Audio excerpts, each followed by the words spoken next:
actress that I will be discussing today is Winona Ryder and her shoplifting incident in 2001. So she got her start pretty early on. She's from the West. When she was 12 years old, she first enrolled into acting classes at the American Conservatory Theater in San Francisco. But she got her first major role in the film Lucas when she was 15, and she kind of just rose pretty steadily from there. She did movies like, Beetlejuice, Heathers, Mermaids, Edward Scissorhands, and she just shot up really, really quickly at a really young age.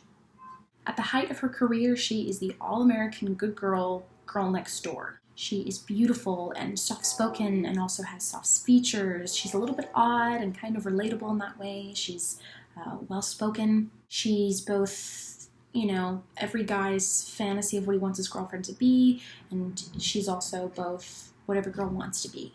Not to mention she's dating a classic Hollywood heartthrob, Johnny Depp, and she's just the epitome of an American young A-list star.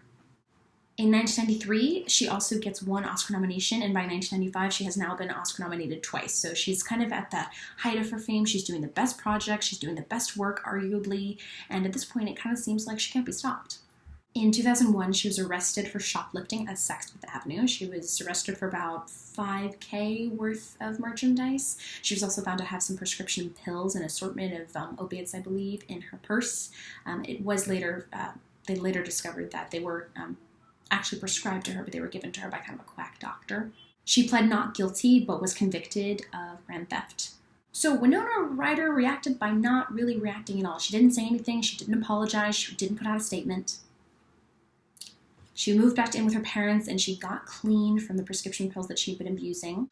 And most importantly, she self-exiled. She didn't really act for a few years. She kind of cut herself off from the world and she stayed away from everything, essentially.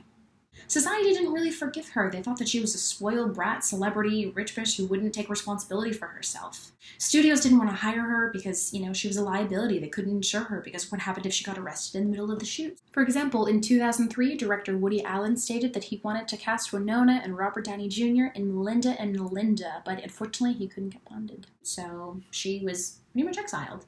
So while society initially didn't react well to her, they did eventually forgive her, but it was only until Winona actually came out and spoke about the reasons why she had done everything. She talked about how she was severely clinically depressed.